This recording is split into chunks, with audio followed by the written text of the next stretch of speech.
Pessoal, a casa caiu para o desgoverno Lula, hein? Pois é. Muita gente fala, você quer que o governo se dê mal, não sei o quê, você quer que o Brasil se dê mal para poder falar mal do governo? Não, não, não. Pelo contrário, gente, até mesmo porque se o Brasil se der mal, eu me dou mal, porque eu sou brasileira, eu moro aqui, minha família mora aqui, todos nós nos daremos mal. Nós queremos que o Brasil se dê bem.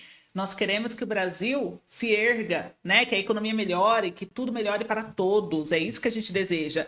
Quem está querendo mal do Brasil não somos nós que estamos expondo a verdade, é quem está lá no poder, governando ele. E temos que mostrar a verdade. Então, o ano começou e as bombas estão vindo. E o povo não pode se fingir de surdo, mudo, cego. Temos que abrir as informações do jeito que elas são, gente, sem a manipulação da mídia. E eu estou aqui, como sempre, trazendo para vocês a verdade, né? Então, quem luta pela verdade, quem não se permite ficar cego por ideologia política, você é de esquerda, você é de direita, eu sou do Brasil, eu sou brasileiro, eu quero um Brasil justo. E o governo Lula entrou 2025 em completo desespero, gente. Eu vou mostrar aqui os sinais claros da fraqueza e desorganização da esquerda e que está mostrando o Brasil em um momento de bastante conflito. O Lula acabou protagonizando uma cena constrangedora e eu vou mostrar para vocês aqui agora, tá? A esquerda já começou o ano com motivos para chorar, enquanto a direita tem muito motivo para comemorar nesse cenário turbulento. Por que, Ana? Você vai saber aqui no vídeo, é só assistir até o finalzinho, tá? Mas os problemas não param por aí. Polícia Federal intensificou agora investigações na justiça brasileira. Gente, isso pode desestabilizar os maiores aliados de Lula, essa investigação.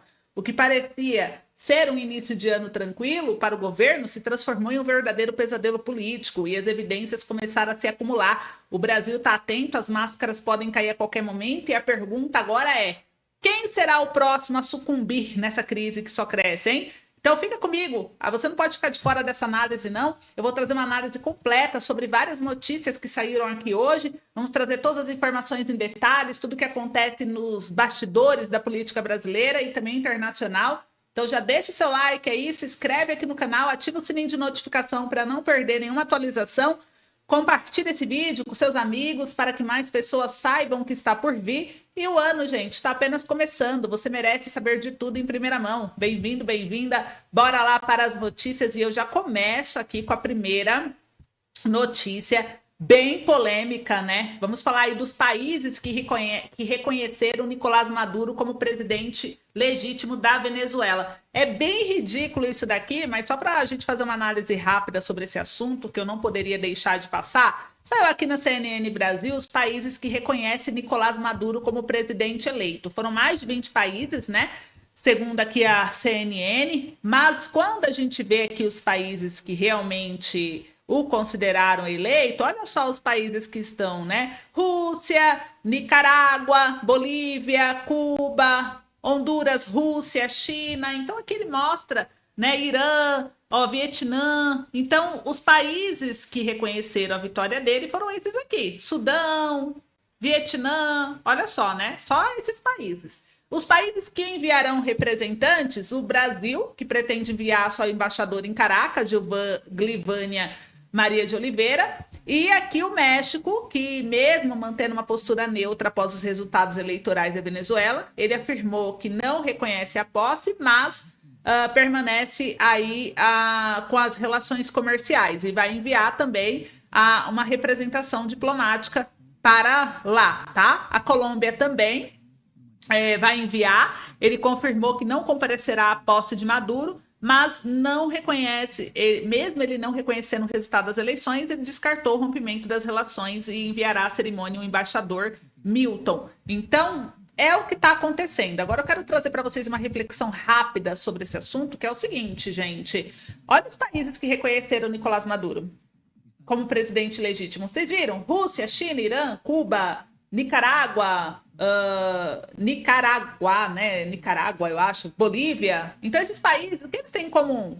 É um histórico de práticas autoritárias, restrição à liberdade civis, repressão à oposição, questionamento em relação à transparência eleitoral. Então, exemplos claros incluem a Rússia, que suprime dissidentes, manipula processos eleitorais, a China, com seu sistema de partido único e censura massiva, Cuba, que há décadas reprime a oposição e restringe liberdades fundamentais. No entanto, apoio a regimes como o de Maduro deve ser motivo de alerta para os países que de fato dizem ser democráticos. Governos que valorizam a democracia têm obrigação moral e política de condenar abertamente ações que a desrespeitem, mesmo que isso resulte em prejuízos econômicos ou suspensão de contratos comerciais. Para mim, a democracia deve estar em primeiro lugar.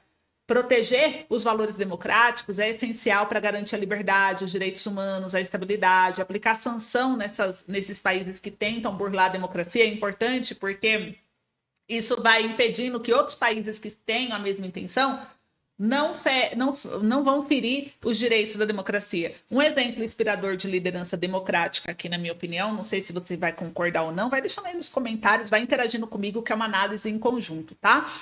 É o Javier Milei, presidente da Argentina. Ele não hesita em apontar e condenar publicamente países e líderes que ameaçam os valores democráticos. O Milei, ele exemplificou muito nesses últimos dias a postura que os defensores da democracia deveriam adotar, priorizar princípios sobre interesses econômicos, mantendo uma postura firme contra qualquer ameaça ao Estado de Direito. Então, aquela frase, diga-me com quem andas e te direis quem és, aplica-se perfeitamente nesse contexto. Ao apoiar governos autoritários, países democráticos correm risco de comprometer sua integridade, sua posição no cenário internacional, além de compactuar com esses tipos de atitudes e ações que não devem crescer e está só aumentando.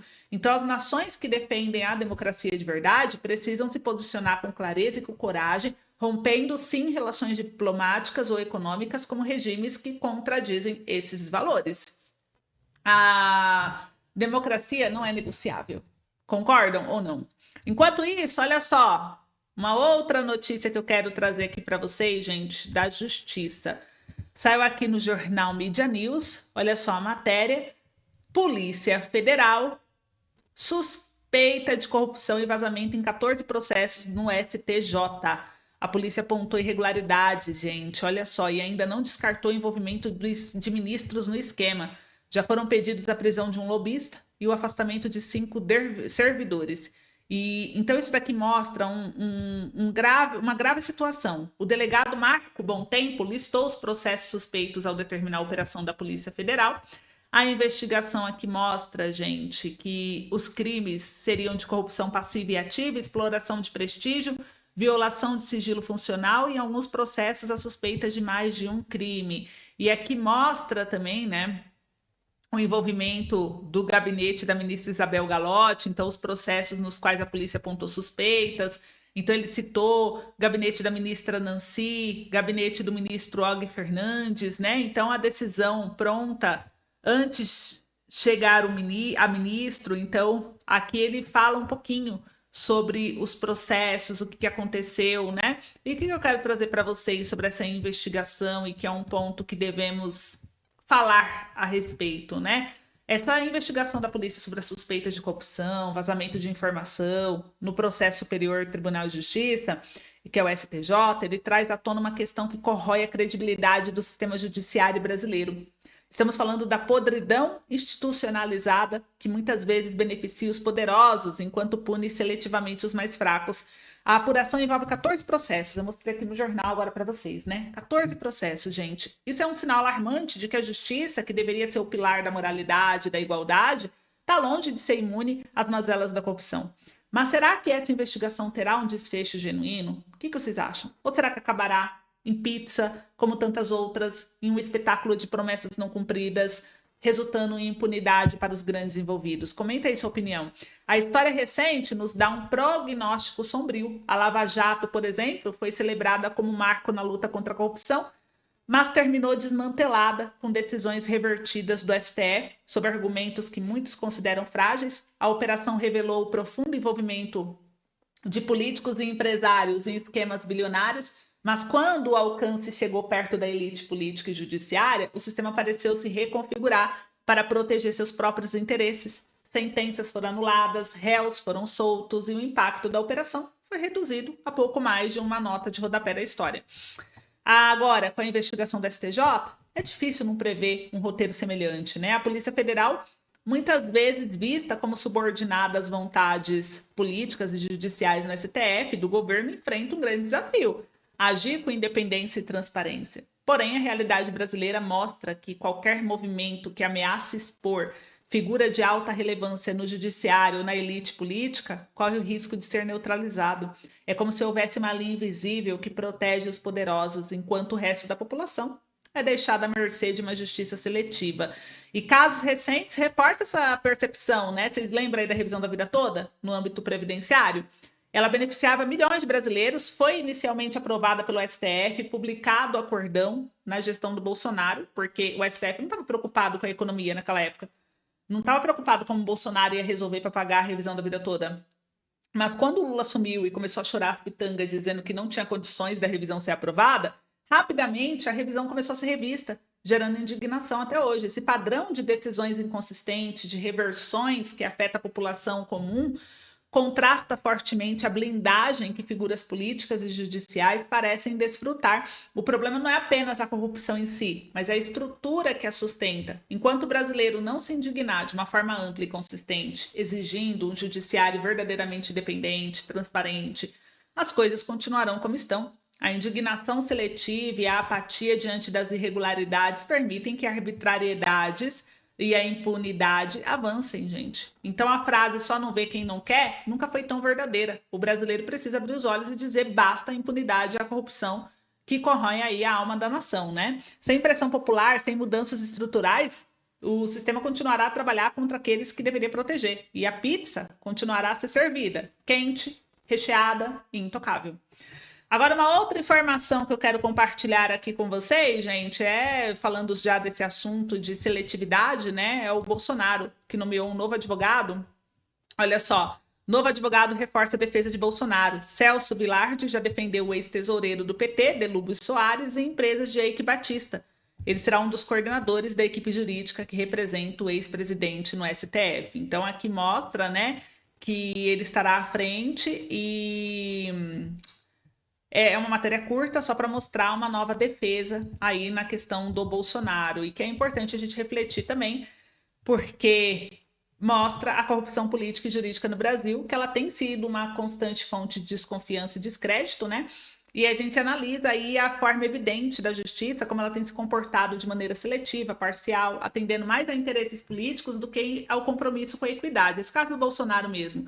Gente, durante a eleição do Bolsonaro em 2018, também teve manifestação massiva de opositores, especialmente grupos de esquerda radicais, rejeitaram o resultado. Palavras como fascismo, resistência, era slogan de protestos. Muitas vezes surgiram dúvidas lançadas por líderes da esquerda sobre legitimidade do processo eleitoral. Porém, sabe o que choca e o que entristece a gente é que nenhuma dessas manifestações foram tratadas como tentativa de golpe, de como está sendo as de hoje. Né? E não houve prisões em massa ou acusações severas contra os organizadores ou participantes desses movimentos. A justiça, naquele momento, foi tolerante. Considerou esses atos como expressão democrática, de liberdade, algo que deveria ser o padrão em qualquer regime que valorize a liberdade de expressão. Agora, após a eleição do Lula, as manifestações contrárias ao resultado eleitoral foram rotuladas como ameaça à democracia, sendo usadas como justificativa para prisão, acusações de terrorismo, sentenças desproporcionais. Embora atos de vandalismo, como ocorreu em 8 de janeiro de 2023, devam sim ser punidos, o tratamento dado a opositores políticos parece mais punitivo do que justo, revelando um padrão de perseguição direcionada. Então, o discurso de golpe tornou-se um mantra repetido à exaustão por setores alinhados ao governo e ao judiciário, mesmo com Lula consolidado no poder, porque ele está lá governando. Cadê o golpe? Né? Então, essa questão aí... o Lula insiste nesse discurso e é um discurso que vem flopando. Eu vou mostrar para vocês o que aconteceu nesse discurso do Lula. Agora o Bolsonaro está com um novo advogado para defendê-lo, né? Ele enfrenta uma batalha jurídica que transcende questões legais. Trata-se de um julgamento político em que as cartas já estão marcadas.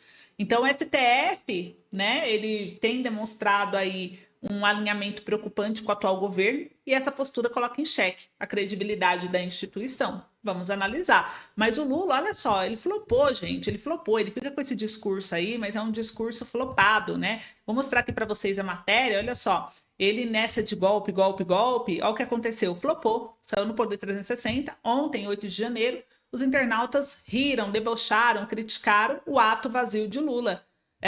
Olha o ato esvaziado. E sabe o que aconteceu? O ato, olha só, segundo o jornal, O levantamento do Poder 360 estima um público de 1.200 pessoas no ato da Praça dos Três Poderes.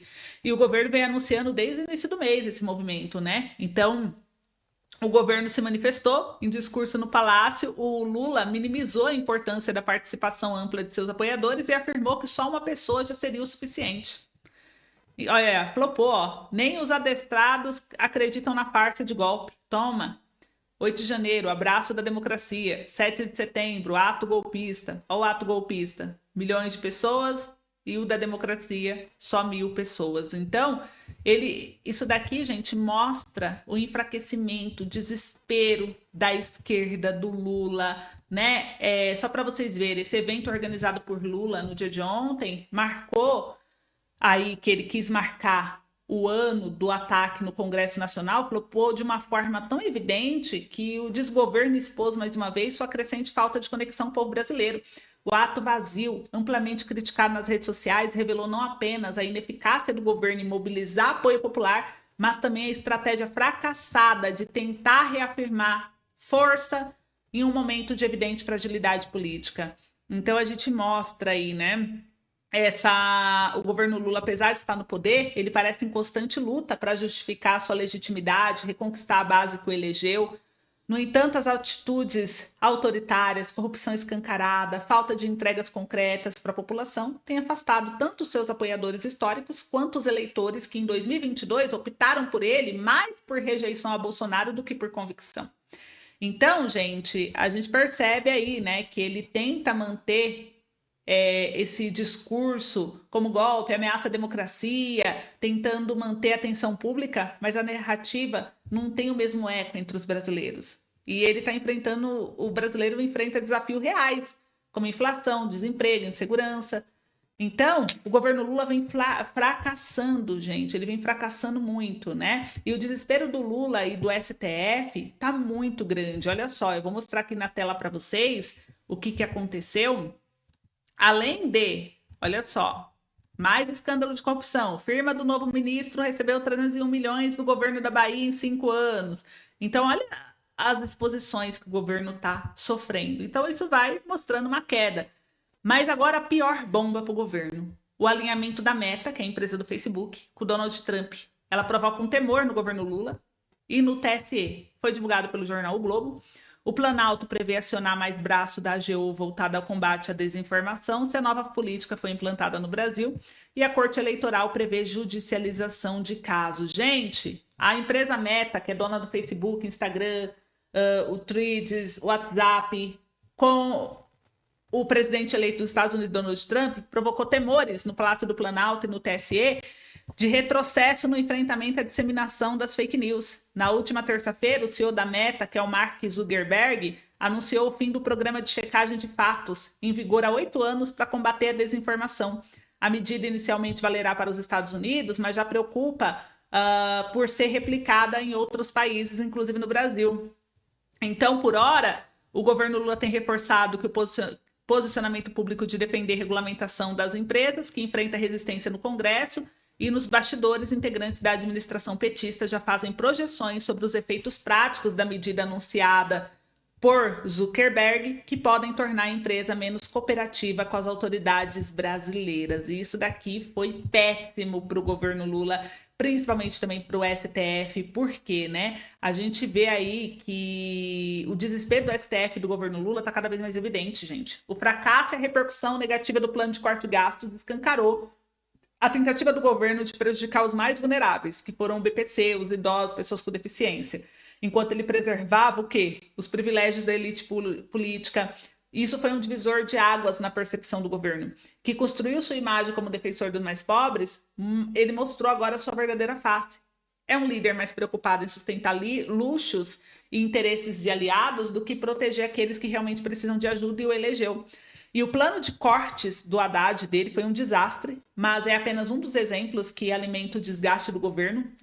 O apoio à Lei Rouanet, que bateu um recorde, privilegia setores culturais elitizados, os gastos exorbitantes de Janja, a insistência na compra de avião presidencial de luxo, a liberação das emendas bilionárias parlamentares são ações que expõem um governo desconectado das prioridades da população. Então, esses excessos têm gerado revolta popular. E, para piorar, até membros da base governistas começaram a se afastar para evitar ser arrastado pela crise.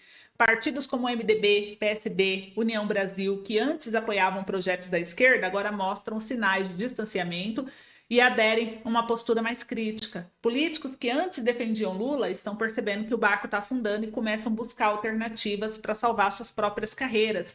Então, o cenário se agrava com as ações do STF, do governo, tentando controlar as vozes da oposição. E a tentativa de impor uma política de censura nas redes sociais encontrou forte resistência, principalmente agora com essa decisão da Meta, que controla o Facebook, controla o Instagram, controla o WhatsApp. Ela já disse, não vai ceder a imposições abusivas, não vai ceder à censura. E é o que o governo está tentando ajustar junto com o STF, né?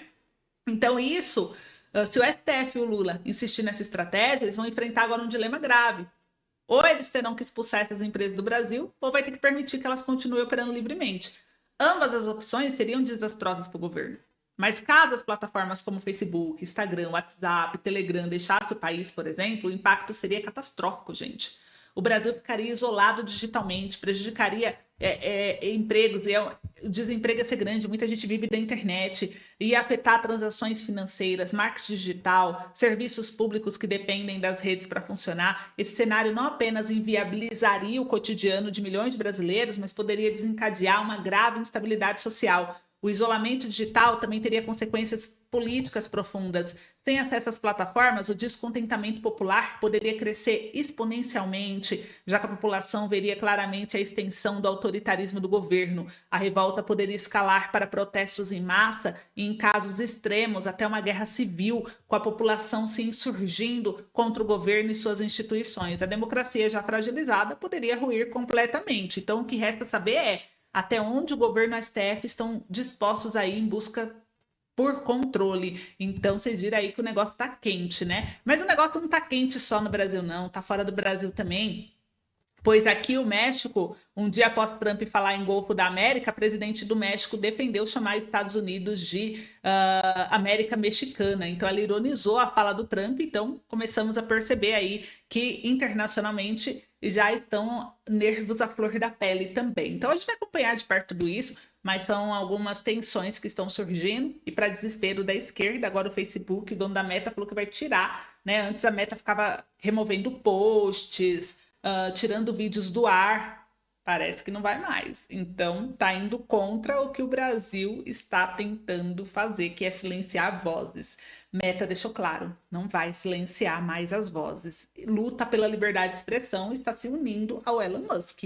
Comenta aí o que vocês acharam. Por essa o governo não esperava, né? 2025 começou com muitas bombas, eu disse. Em breve eu volto com mais informação. Então espero vocês no próximo vídeo.